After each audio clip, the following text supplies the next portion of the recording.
The alarm screamed through every corridor of Proxima Station. Captain Day-Wan stood on the bridge, his hands gripping the metal railing as he watched the view screen. Outside, space itself was tearing apart. Black wounds opened in the fabric of reality, and from those wounds came things that should not exist. The Voidborn had arrived 3 days ago. At first, they were just shadows on the sensors, ghosts that flickered in and out of detection. Then they became real. Massive, formless entities that consumed everything they touched. Ships, stations, even light itself disappeared into their darkness. Nothing humanity threw at them made any difference. "Sir, we've lost another destroyer," Commander Tae-Yang reported from his station. His voice was steady, but Day-One could see the fear in his eyes. "That makes 12 ships gone in the last hour." Day-One nodded slowly.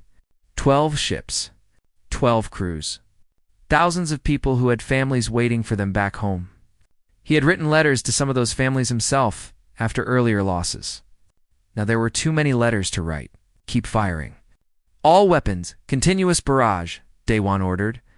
"We hold the line until the council arrives." Tae-Yang hesitated. "Sir, about that?" The council's response came in 10 minutes ago. "I didn't want to disturb you during the last engagement, but..." "Show me." The main screen changed. Ambassador Hijin's face appeared, and Day-Wan felt his stomach drop. She had been crying. Her eyes were red and swollen, her usually perfect hair hanging loose around her face. Behind her, he could see the grand chamber of the Galactic Council. Empty now, except for a few alien figures disappearing through distant doorways.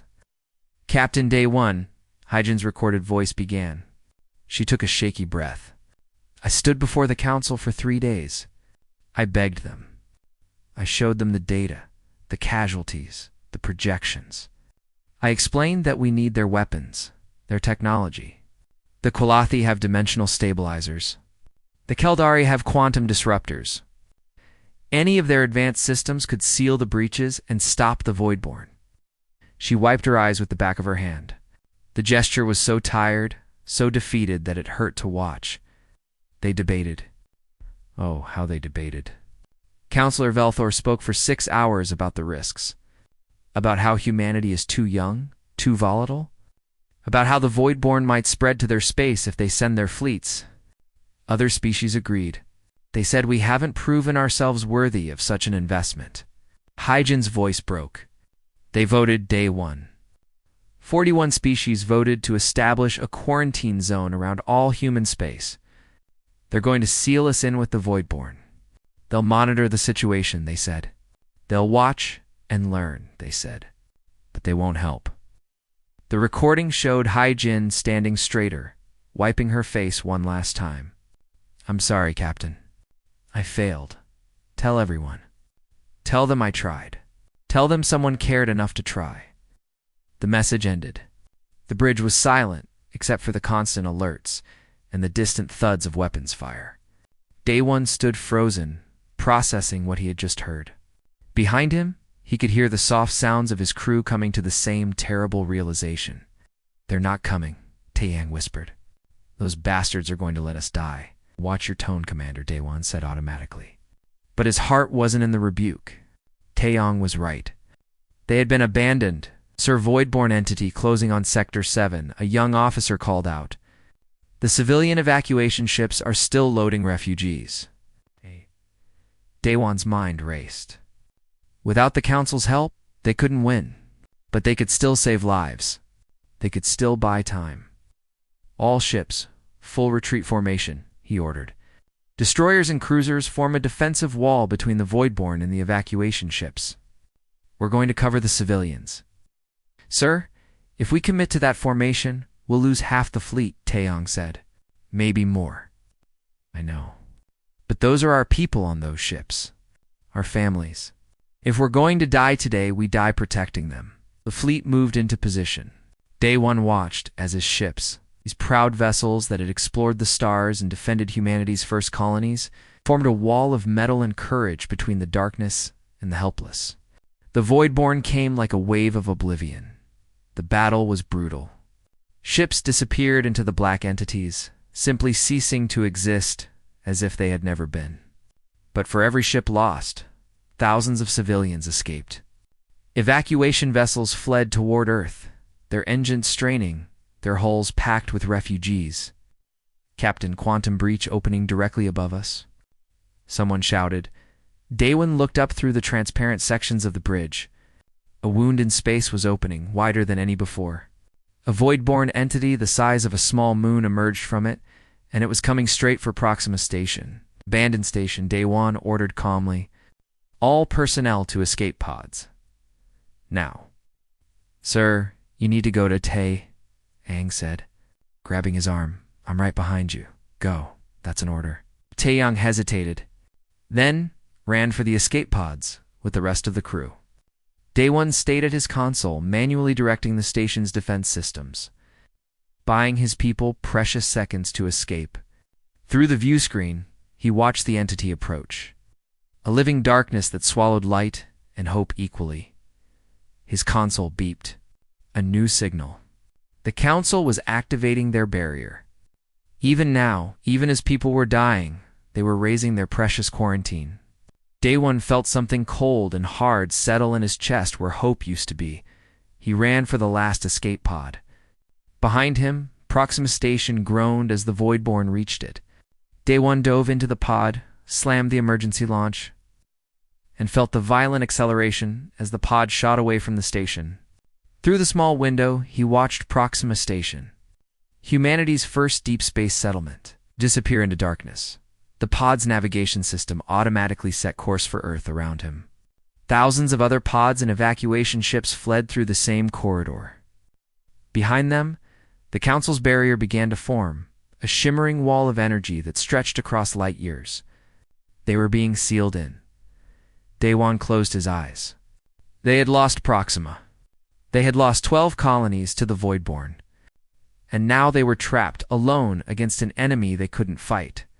Abandoned by aliens they had trusted, but they were alive. His people were alive. And as long as humans lived, they would find a way to survive. They always had. The Council had made a choice today. Daewon swore that humanity would make them regret it. The barrier completed, cutting human space off from the rest of the galaxy.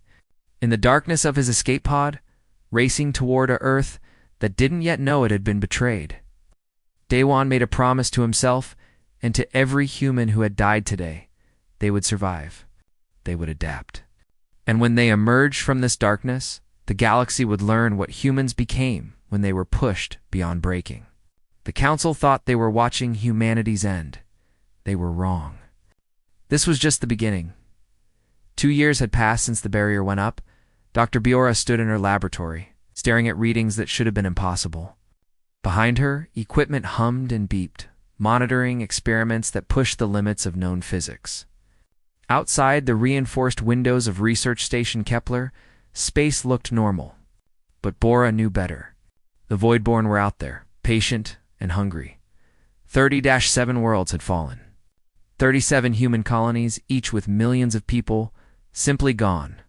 Consumed by the darkness, Earth and 12 colonies remained, and resources were running out fast. Every day, the news brought reports of shortages, rationing, desperation. People were scared. They had every right to be. "Doctor, the latest test results are ready," her assistant said quietly. The young man looked exhausted. Everyone looked exhausted these days. Biora took the data tablet and read quickly. Her hands started shaking. "This is it," she whispered. This is actually it. She'd been studying the Voidborn for 2 years, analyzing every scan, every piece of data from the battles. And she had finally found their secret. The entities didn't fully exist in normal space. They were partially anchored in subspace, the strange dimension that allowed faster-than-light travel. That's why conventional weapons barely hurt them. Humanity had been trying to fight shadows while the real bodies existed somewhere else. But there was more. Bara had dug through the Council's old scientific papers, the ones they had shared with humanity back when they pretended to be friends. The Council knew about subspace vulnerabilities. They had known for thousands of years. Fighting the Voidborn would have required them to weaponize subspace itself, which would damage their own FTL infrastructure. They hadn't abandoned humanity out of cowardice. They had abandoned humanity to protect their convenience. Their precious trade routes and their easy FTL travel were more important than human lives. Biora felt rage burn through her exhaustion. She reached for her cum unit. "Get me General Day 1. Priority, urgent." While she waited, Biora pulled up her secret project files.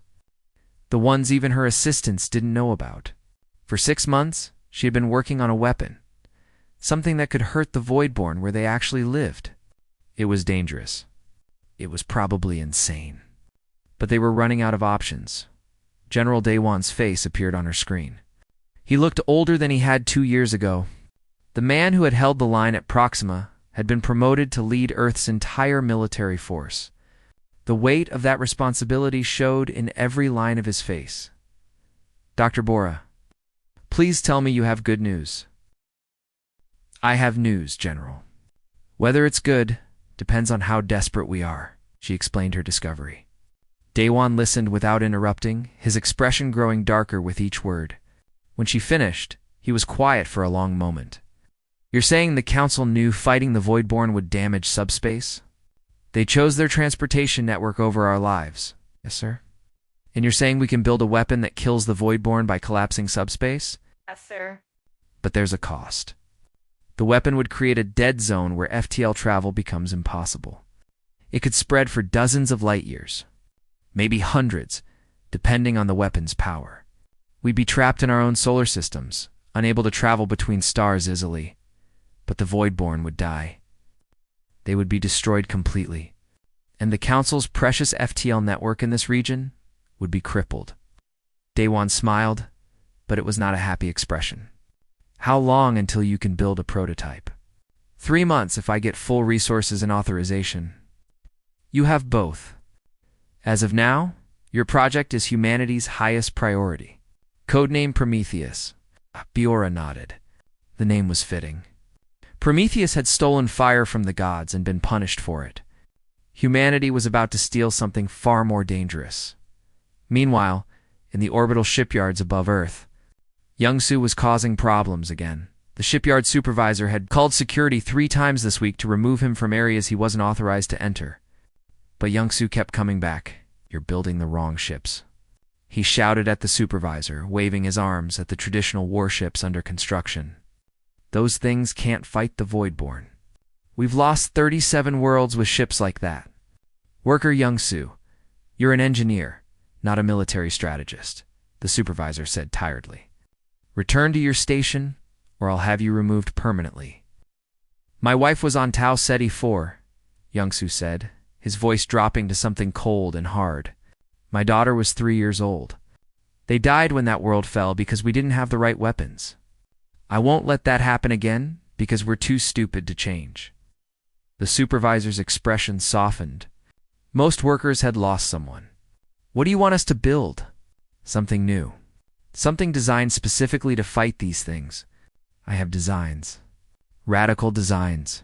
But we need authorization too, Youngsu." A voice called across the shipyard. A military officer was approaching, holding a datapad. "You're Youngsu, the engineer who keeps submitting unauthorized design proposals?" "Yes, sir." "Are you here to arrest me?" "No. I'm here to tell you General Daywan approved your latest design. We're allocating resources to build a prototype immediately." "You'll lead the construction team." Youngsu stood frozen, unable to believe what he was hearing. Behind him, other workers had stopped to listen. The officer raised his voice so everyone could hear. "New orders from Earth Command. We stopped building conventional warships. Every shipyard is transitioning to new designs. Experimental ships. Desperate ships. We're done fighting this war their way. Time to fight it our way." Cheer went up from the workers. For the first time in 2 years, people felt something other than fear. They felt purpose. In a hidden listening post on the edge of human space, Intelligence Officer GUO monitored Council communications. It was tedious work, sitting in a cramped station, listening to aliens talk about trade and politics. But sometimes, she found something that made her want to scream. Today was one of those days. She had intercepted a private conversation between Council members. They were watching humanity's struggle. They had sensors pointed at the quarantine zone, recording everything. and they were betting on how long humans would last. "Another month, perhaps 2, one alien said, its translated words appearing on Ji Woo's screen. "The Voidborn are adapting to their tactics quickly." "I give them 6 weeks," another replied. "Humans are resilient, I'll grant them that. But resilience means nothing against an existential threat. The real question is what we do with human space afterward," a third voice added. "Once it's cleansed by the Voidborn, that territory becomes available. Several species have expressed interest in colonization." Ji Woo felt sick. They weren't just watching humans die. They were planning how to profit from it. But the next conversation made her blood run cold. "Has anyone considered that the Voidborn might be useful?" A voice she recognized as Counselor Velthor said, "They're quite effective at clearing out problematic populations. If we could somehow direct them." The conversation ended there, but the implication was clear. Some council members saw the Voidborn not as a threat, but as a potential weapon. Ji Woo immediately sent an encrypted report to Earth Command. General Day 1 needed to know. The council wasn't just indifferent to humanity's fate. Some of them were actively hoping humans would fail. 3 months later, Dr. Buor stood in a test range in deep space, watching monitors as the first Prometheus weapon activated. It was a torpedo, small and unimpressive looking. But inside was technology that could break reality itself. Firing in 3, 2, 1, the weapons officer counted down, the torpedo launched. It flew toward a test asteroid, then detonated. For a moment, nothing happened. Then space itself seemed to ripple. The asteroid didn't explode. It simply stopped existing, along with a sphere of space, 50 light-years in diameter. Every ship in the area with FTL drives suddenly went dead. Their subspace engines useless. But more importantly, 3 Voidborn entities that had been lurking in the area didn't just die. They were obliterated so completely that not even their shadows remained. Biora started laughing. She couldn't help it. For 2 years they had been helpless. Now they had a weapon. A terrible, costly weapon that would trap them in their own star systems. But it would kill the Voidborn. "Transmit the results to General Day 1, she ordered. "Tell him it works better than we hoped." Far outside the barrier, council sensors detected the weapon's discharge. Across dozens of worlds, alarms began to sound. Something inside the quarantine zone had just weaponized subspace itself. The council called an emergency session. They had been expecting humanity to die quietly. Instead, humans had created something that threatened the very foundation of galactic civilization. Counselor Velthor stood before the assembly, demanding they increase the barrier's strength. But in the depths of human space, in laboratories and shipyards and military bases, people worked with new determination. They had a weapon now. They had hope. And they had something else. Something more dangerous than any bomb. They had nothing left to lose. 5 years after the barrier went up, the council noticed something disturbing. Human space had gone completely silent. For months, their sensors detected nothing. No transmissions, no energy signatures, no signs of life at all. It was as if an entire species had simply vanished. Counselor Velthor stood before the security committee, presenting their findings.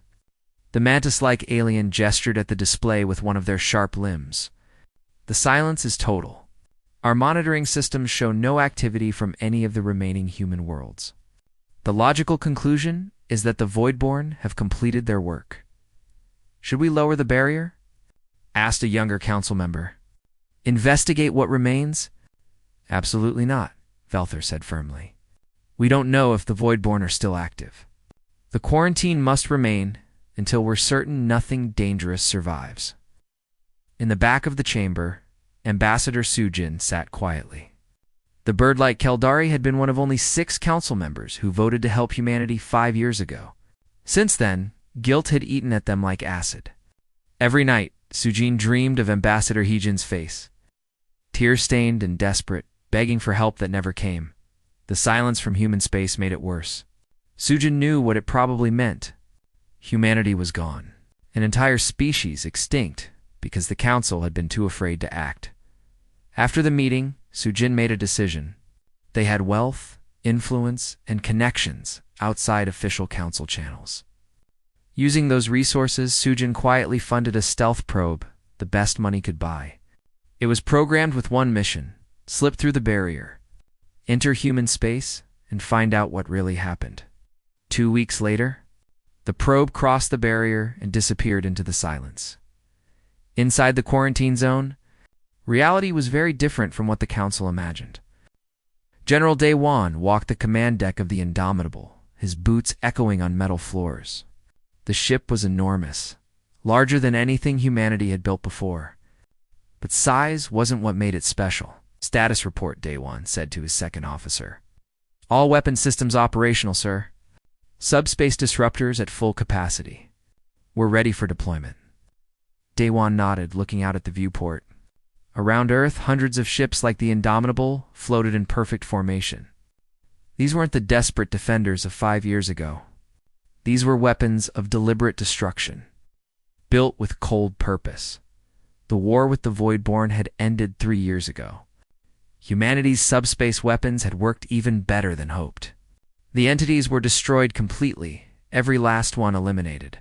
But the cost was high. The weapons had created dead zones throughout human space, where FTL travel was impossible. Humanity was trapped in their own solar systems, just as Dr. Biora had predicted. But they were alive, and they had changed. Daewon caught his reflection in a glass panel and barely recognized himself. His eyes had a faint silver glow now, aside. The effect of the genetic modifications he had undergone to survive in Voidborn-contaminated zones. Most humans bore similar marks. The war had changed them at a fundamental level. Sir, Dr. Bora is here to see you, an officer announced. Day-1 turned. Biora walked onto the bridge and he suppressed a shock at her appearance. She barely looked human anymore. Her skin had taken on a metallic sheen in places where she had integrated experimental technology directly into her body. Her eyes glowed with the same silver light as his, but brighter. She had sacrificed more than anyone to develop the weapons that saved humanity. General, she said, her voice having an odd harmonic quality now. The final calculations are complete. We've mapped the entire Council's FTL network. She projected a hologram into the air between them. It showed thousands of star systems, connected by glowing lines that represented subspace travel routes. Every Council world, every military base, every critical node in their civilization. We know where everyone is, Biora continued. We know their fleet positions, their trade routes, their defensive installations, and they have no idea we're watching. Their sensors can't detect our new ships. We're invisible to them. And the barrier? Daewon asked. Biora smiled, and there was something predatory in it. We can take it down whenever we want. We spent 3 years studying it, General. It's based on subspace technology. The same technology we learned to weaponize. When we're ready, we simply turn it off. Daewon looked at the map of Council space. Thousands of worlds, trillions of beings, all completely unaware of what humanity had become. They thought they were safe behind their barrier. They thought they were watching a dead species. Assemble the civilian council, Daewon said. It's time to vote. 3 days later, every surviving human gathered in virtual space. Through quantum communication, 3 billion people connected across the 12 remaining colonies. They appeared as avatars in a massive digital amphitheater. More people than could ever fit in one physical place. Daewon stood at the center podium. He looked at the faces around him, seeing the scars they all bore. Physical scars from the war, emotional scars from the losses. These were the survivors, the humans who had clawed their way through hell and emerged, changed. We have a choice to make, he said, his voice carried to every listener. We have the power now. We have weapons that can cripple the Council's civilization. We know their positions. We can strike without warning. The question before us is simple. Do we make them pay for abandoning us? The debate raged for hours. Some argued for peace, for rebuilding, for forgetting the past. Others demanded justice, revenge, a reckoning for the species that left them to die. Personal stories were shared. A woman described holding her child as their colony fell. A man spoke of watching his parents' evacuation ship destroyed. Teacher spoke of students lost. Parents spoke of children gone. In the end, the vote was called.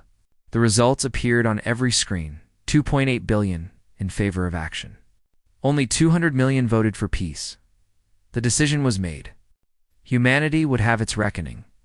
Far outside the barrier, Sujin waited anxiously for their probe to return. It took 3 weeks, but finally, the little device emerged from the quarantine zone. Sujin immediately downloaded its data, afraid of what they might find.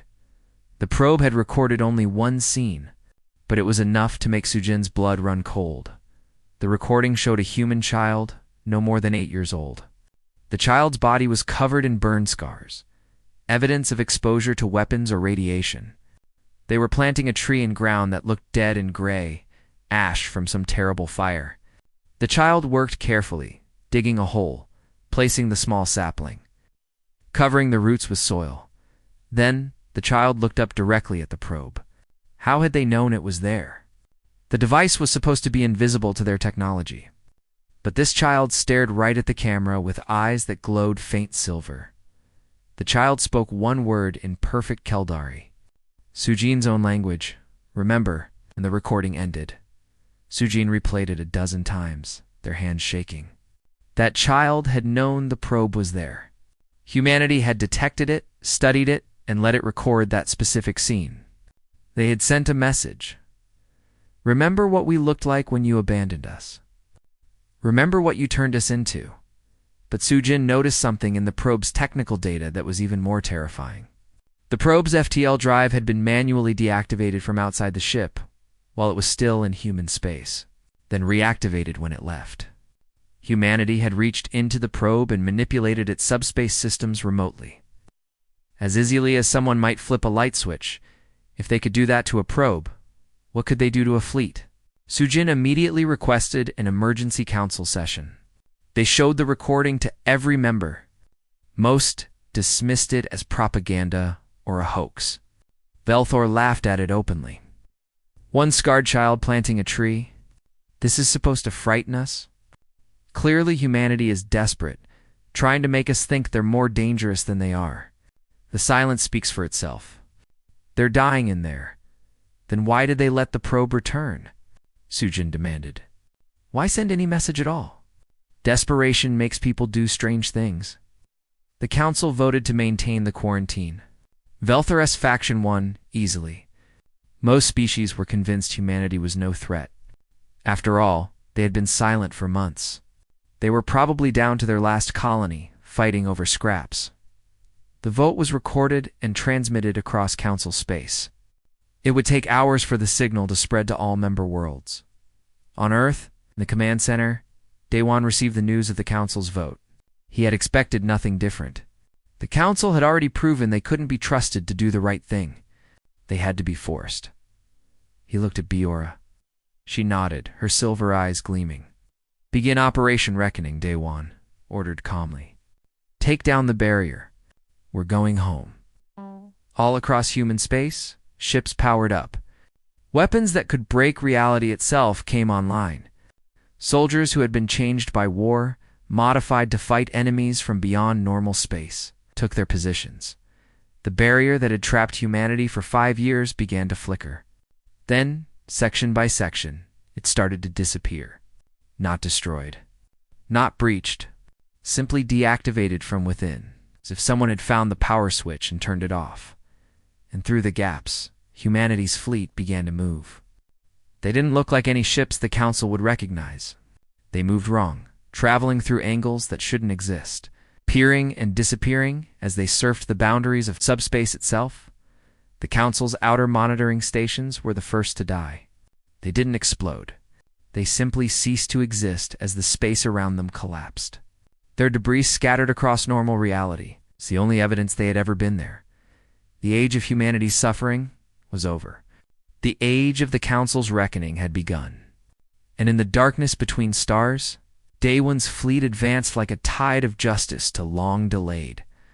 The council's emergency alarms were screaming. In command centers across 100 worlds, military officers stared at their screens in disbelief.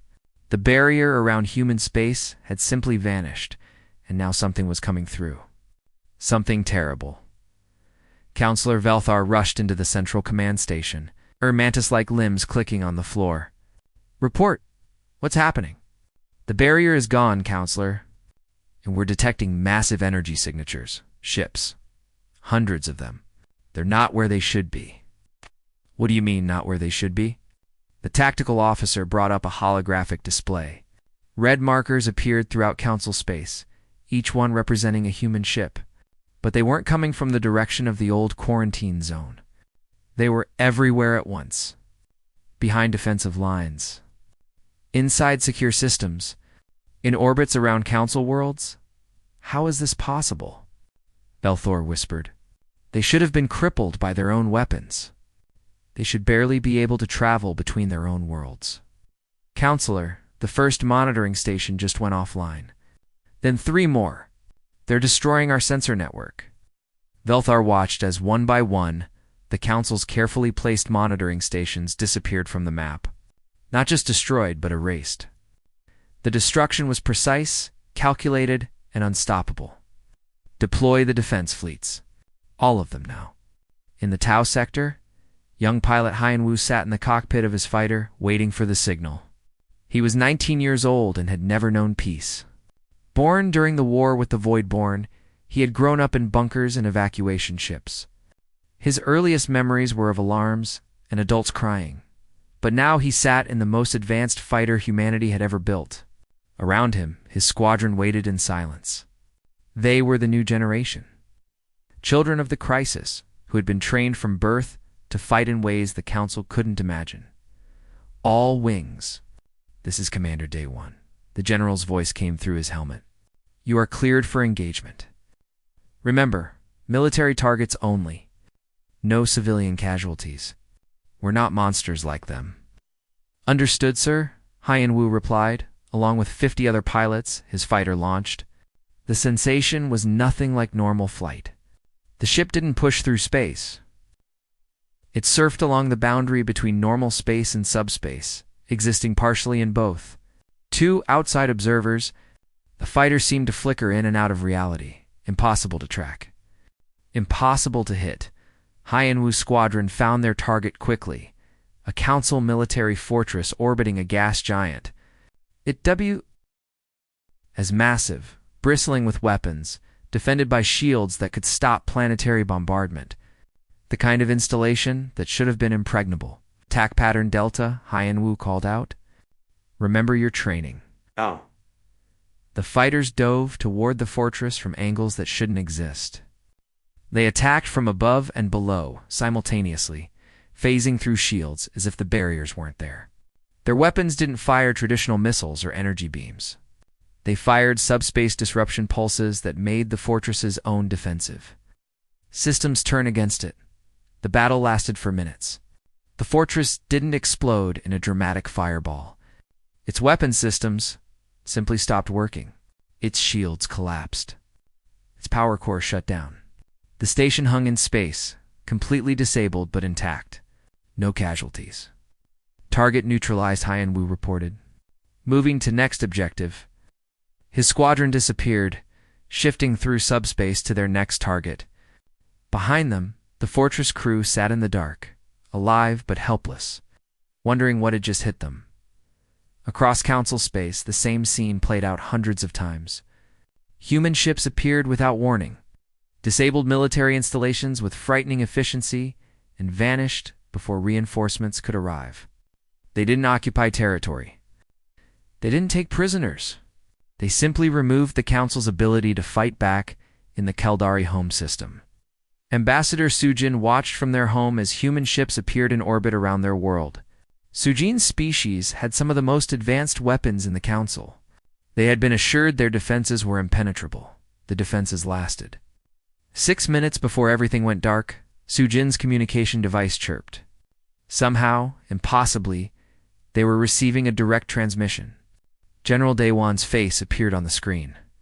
He looked older, harder, and his eyes had that strange silver glow that Sujin remembered from the probe recording. Ambassador Sujin, Daewon said calmly, I'm contacting you specifically because you were one of the few who voted to help us. I want you to know that your world is not in danger. We have disabled your military assets, but your civilians are safe. I'm giving you a chance to hear our terms before I broadcast them to the entire council." Sujin's hands shook as they activated their side of the transmission. "General, please. We made a mistake. A terrible mistake." "But this violence? Violence?" Daewon interrupted. "Ambassador, we haven't killed anyone. Every installation we've hit has been disabled with 0 casualties. Can the council say the same about what happened to us? Can you tell me how many humans died while you watched?" Sujin had no answer. "We lost 37 worlds," Daewon continued, his voice cold. "Billions of people. I personally wrote letters to families of soldiers who died at Proxima Station, children who grew up without parents, parents who buried children, all because your council decided we weren't worth saving." "I tried," Sujin started. "You try. 6 of you tried, and you were outvoted by species who valued their convenience over our lives. Now I'm going to ask you a simple question, Ambassador. Where were you when we needed you?" The question hung in the air. Sujin felt shame burn through them like fire. "We weren't there. We failed you." "I failed you." "Yes, you did. But you tried, and that matters. So I'm giving you this warning. The council is about to receive a message they won't like. Things are going to change. You can help that change happen peacefully, or you can resist and make things worse. Choose wisely." Transmission ended. 10 minutes later, every screen across council space lit up with the same image. General Daewon stood before the camera in full military uniform, the symbol of the Human Confederation behind him. "People of the Galactic Council," he began. "5 years ago, you abandoned my species to die. You watched as the Voidborn consumed our worlds. You debated and discussed while billions of humans were killed. And when we begged for help, you sealed us away and forgot about us." Images appeared behind him, recordings of the battles at Proxima, the faces of human children who had died. Ambassador Hijin's tearful message. "The council chamber's empty, except for aliens discussing how to divide up human territory after humanity was gone. But we didn't die. We survived. And we learned. We learned that the council knew fighting the Voidborn would risk their precious FTL network. We learned that you valued your convenience over our existence. We learned that when faced with a choice between right and easy, you chose easy." More images. Human ships destroying the weapons that broke reality. The cost humanity had paid. Today we have dismantled your military power. Every fleet, every fortress, every weapon you pointed at the stars has been disabled. We did it in 1 month. We could have destroyed them. We could have killed billions, just as you let billions of us die. But we didn't. What? Daewon's expression hardened. Because we are not you. We refuse to become what you are. But we will never again allow any species to have the power to abandon others the way you abandoned us. From this day forward, things change.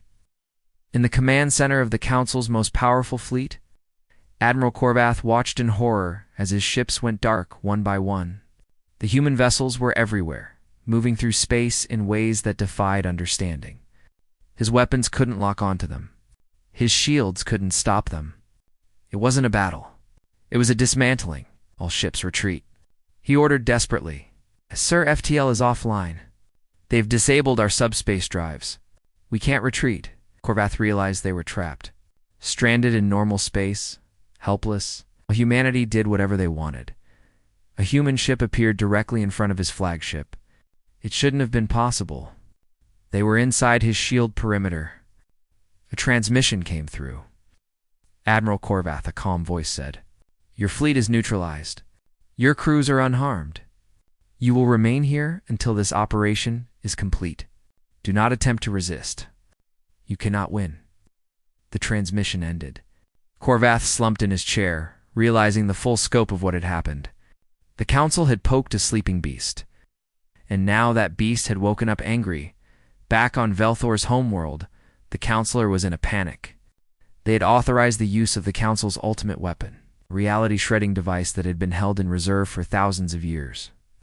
It was designed to destroy entire fleets, tear holes in space itself, fire it. Velthar screamed. Before they disable it too. The weapon activated. Space bent and twisted as it powered up, targeting the largest concentration of human ships. For a moment it seemed like it would work. Reality began to tear, a massive wound opening in space that would consume everything nearby. Then Hyan Wu's squadron arrived. The young pilot saw the weapon activating and didn't hesitate. All fighters, Formation Omega, contain that thing. The human fighters surrounded the Council's weapon, their own subspace systems activating in perfect synchronization. They weren't trying to destroy it. They were capturing it, wrapping it in a bubble of controlled subspace that prevented its effects from spreading. Dr. Bohr's voice suddenly broadcast across all frequencies.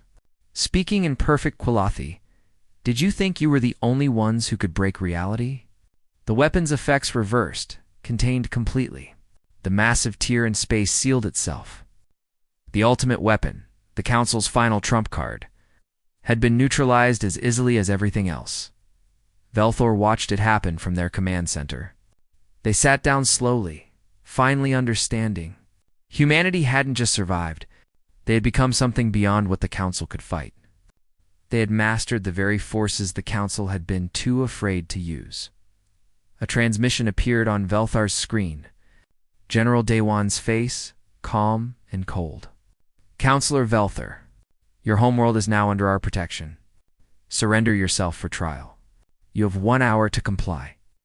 Velthar looked at the screen, then at the human ships in orbit around their world. Ships that could disable any defense, counter any weapon, appear anywhere without warning. The age of Council supremacy was over. The humans had ended it in 30 days. And they had done it without becoming the monsters the Council had feared they might be. That Velthar realized too late. Made them far more dangerous than any monster could be. 1 year after humanity emerged from the quarantine zone, former Admiral Daewon sat on a hillside overlooking the rebuilt city of New Sol. He was retired now, was finally able to rest after decades of war. The grass beneath him was real grass, grown in soil that had been dead just 2 years ago. Life was returning to the wounded worlds. Below him, the city bustled with activity. Humans and aliens walked the streets together, something that would have been unthinkable a year ago. The Council, as it had existed, was gone, replaced by something new. Something better, he hoped. A figure climbed the hill toward him. Young-Su, the engineer who had revolutionized ship design during the desperate years. He had aged well, and there was peace in his eyes now that had been missing during the war. Mind if I join you? Young-Su asked. Please. Daewon gestured to the grass beside him. They sat in comfortable silence for a while, watching the sun set over a city that had almost died. Finally, Young-Su spoke. I came to tell you something. The memorial wall is complete. Every name, every person we lost. Daewon nodded slowly. How many? 12,400,300,007. We counted every single one. The number was staggering. More than 3/4 of humanity had died in the crisis. Daewon felt the weight. It settled on him again, the way it did every time he remembered. I'm going to visit tomorrow, he said quietly. There are names on that wall I see in my dreams. We all have those names, Young-Su said. But we survived. And we made sure it means something. Across the city, in the central government building, Premier Biora addressed the new Galactic Assembly. She stood before representatives of all the old Council species, but the room was different now. The grand hierarchy was gone. Every species had equal standing. Every voice had equal weight. Biora still barely looked human. The modifications she had undergone during the war had changed her permanently, but she had learned to accept what she had become. The price paid for survival? The Accord of Shared Burden is now in effect, she announced, her enhanced voice carrying clearly to every listener. All species will contribute to mutual defense. No member may be quarantined or abandoned without unanimous consent. Military forces will be balanced to prevent domination, and a Truth Commission will investigate all decisions that led to humanitarian crises. She paused, looking at the alien faces around her. Some showed shame. Some showed acceptance. A few still showed resentment. We're not doing this to punish you, Biora continued. We're doing this to make sure no species ever suffers what humanity suffered. Today, it was us. Tomorrow, it could be any of you. The Accord ensures we face threats together or not at all. Ambassador Minesio sat in the front row watching her mother speak. Minesio had been born during the crisis, had grown up in the bunkers, had trained as a diplomat in the desperate years when humanity thought it might not survive. Now she represented humanity's new generation, the ones who would build the future. After the session, Minesio met with Ambassador Sujin in a quiet garden. The Keldar diplomat had become an unexpected ally, working tirelessly to help implement the new system. They had formed an unlikely friendship. The alien who had tried to help, and the human who represented those who had been abandoned. The resistance is growing, Sujin said quietly. Some species don't like the new order. They want things to go back to how they were. They can't, Minesio replied firmly. We dismantled their military power. They have no choice but to accept the Accord. Force alone won't maintain peace. We need them to accept it willingly. Minesio looked at her friend. Sujin's guilt still showed in every gesture, every word. The Keldari diplomat had voted to help humanity and been outvoted. That failure haunted them. Then we show them it works, Minesio said. We prove that the Accord protects everyone better than the old system did, including them. In a prison facility on a neutral world, Velthor sat in a small cell. The former counselor had been tried for crimes against sapient species. The evidence had been overwhelming. Their own words, recorded in council sessions, where they had argued against helping humanity. Their private communications, betting on how long humans would survive. But the sentence had surprised everyone. Not execution. Not life imprisonment. Velthor had been sentenced to service. They would spend the rest of their life helping to rebuild the worlds damaged by conflicts they had enabled. It was a mercy the Qualathi had never shown anyone else, and it burned worse than death would have today. Velthor was being transported to their first assignment, a former human colony world, devastated by the Voidborn and slowly being reclaimed. The transport ship was crewed by humans, and Velthor waited for the hatred, the violence, the revenge.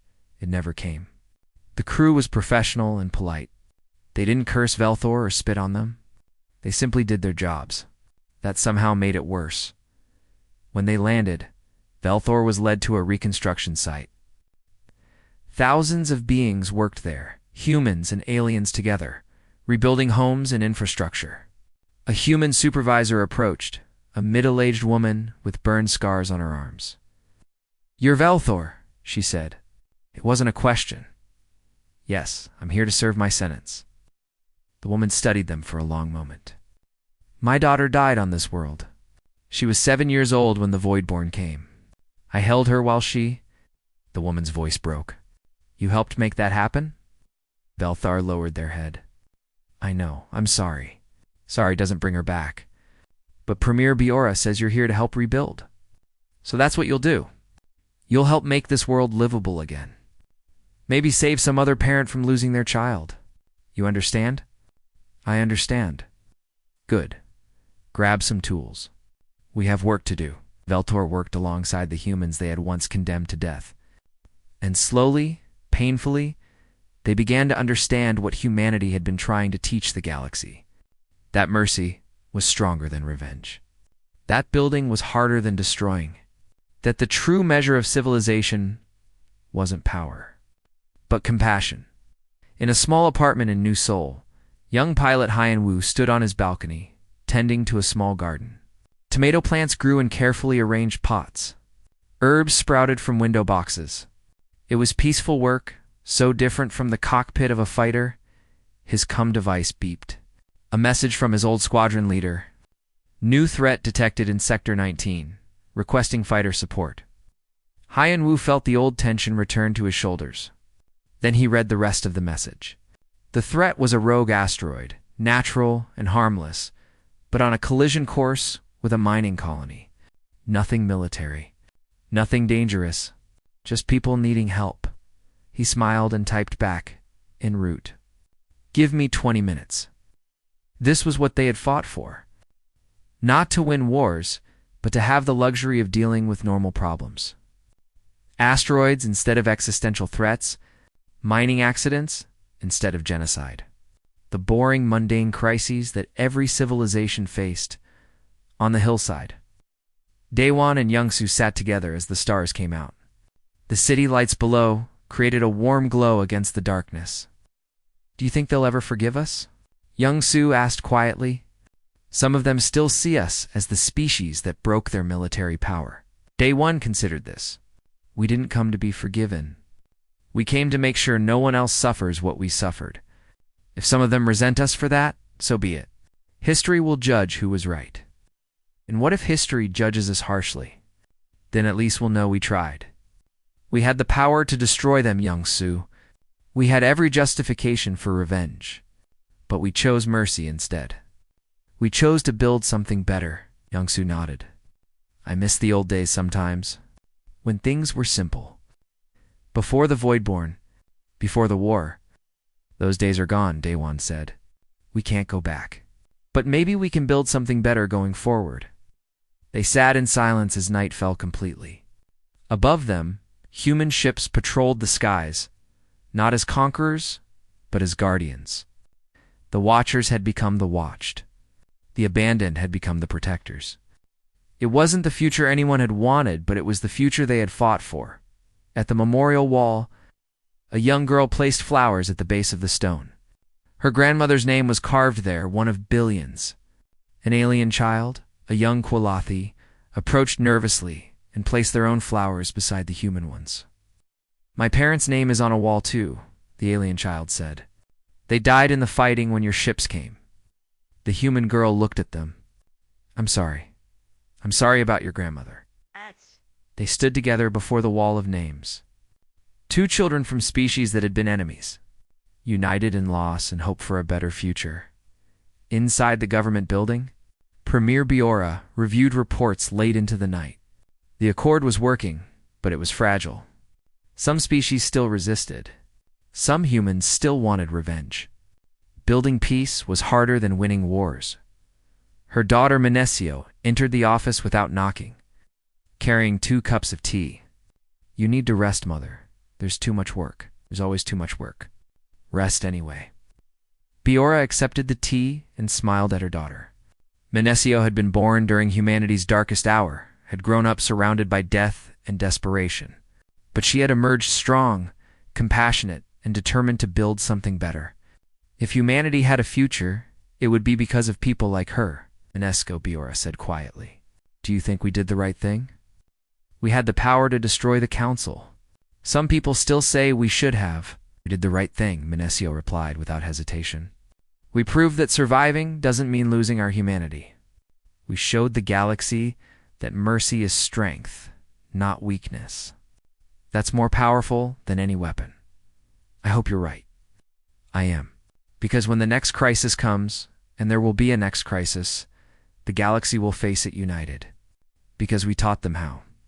On a distant research station, human and alien scientists worked together, studying the boundaries of subspace, ensuring that nothing like the Voidborn could emerge again.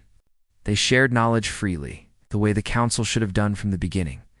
In shipyards across a dozen worlds, new vessels were being built. Not weapons of war, but ships of exploration and trade. Humanity's military designs were being shared with other species, not as threats, but as protection.